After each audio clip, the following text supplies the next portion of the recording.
Aktavismótið í körfubolta hélt áfram á sunnudeginum 17. janúar og nú verða efnilegar körfuboltastelpur sem áttu sviðið en strákarnir léku á laugardeginum. Rétt eins og hjá drengjunum skein gleðin úr hverju andliti á ásvöllum og allir sem á mótinu komu virtust skemmta sér konunglega. Jæja, ég ætla bara að spyrja beint út, hverjir eru bestir? KR! Hvernig búið að ganga á mótinu? Ágætlega. Já. Ekkert meir en ágætlega?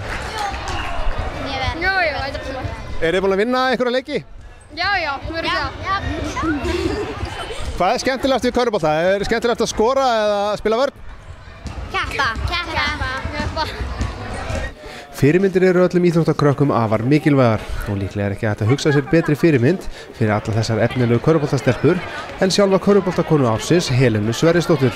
Helena sinnti fjölmörgum störfum að ásvöllum helgina og var ánægð með dugnaðinn í stelpunum. Helena, gleði það ekki körfubolta hjarta að sjá svona mikið af flottum ungum skvísum mæta á mótið í dag? Jú, sjálfsögðu. Ég er náttúrulega að þjálfa haukastelpuna 10 ára hérna og svo er maður að fylgjast með litlunum þannig að það er alltaf gaman að sjá fullt af efnilegum stelpum. Þú ert nú ekki gömul kona, voru þessi mót komin á koppinn þegar þú varst að byrja þinn feril?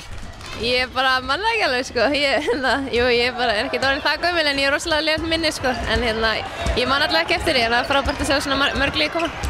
Og hversu mikil áhersla er lögð á sigur hérna í mótinu? Er ekki aðalega að hafa gaman að þessu að vera með? Jú, klárlega. Ég held að allir þjálfararnir séu bara saman það. Það er að æfa fullu og svo fá að koma hérna á mótin til þess að hafa skemmtilegt. Eins og framkom í spjalli við Ívar Ásgrímsson á laugardeginum voru 100 lið skráð til leiks á Aktavismótið. Miðað við áhugann og fjölda þáttakenda er óhætt að slá því föstu að framtíð körfuboltans hér á landi sé mjög björt.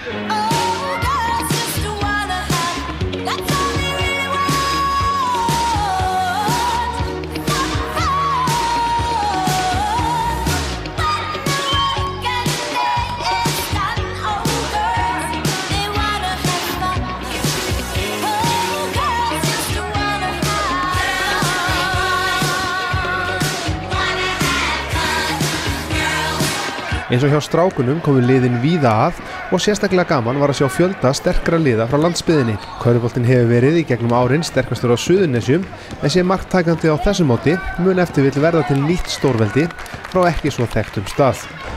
Jæja, stelpur, er búið að vera gaman á mótinu? Já! Með hvaða lið eru þið að spila? Reykdælir. Já, ég var að sjá okkur þið er svolítið góðar, er búið að ganga vel? Já! Við höfum unnið alla leiki. Eru þið búin að vinna alla leikinn ykkar? Já! Á hverju einasta móti sem við fara á. Já! Og þjálfarinn ykkar, hann svolítið góður? Já! Hvað er svona skemmtilegast í körfubolta?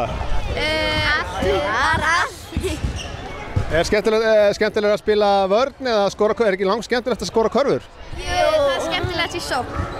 Ekki verið að eltast sérstaklega við að fylgja ströngustu körfuboltareglum í þessum krakkamótum, heldur er krökkunum leyft að fá tilfinningana fyrir íþróttinni hægt og rólega á sínum hraða og sínum forsendum.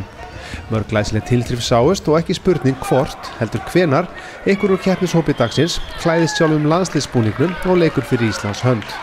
Og þið eru að spila fyrir hvaða lið? Hrunamenn. Já. Og hvernig er ykkur búin að ganga á Aktavismótinu? Já, vel. Eiginlega vel. Hver er að skora meira? Eiginlega bæði. Ég er ekki viss. Bara bæði. Eru þið með mörg lið hérna frá Hrunamannahretti? Já. Það er við og eina annar lið, þá við erum svo bara tvær.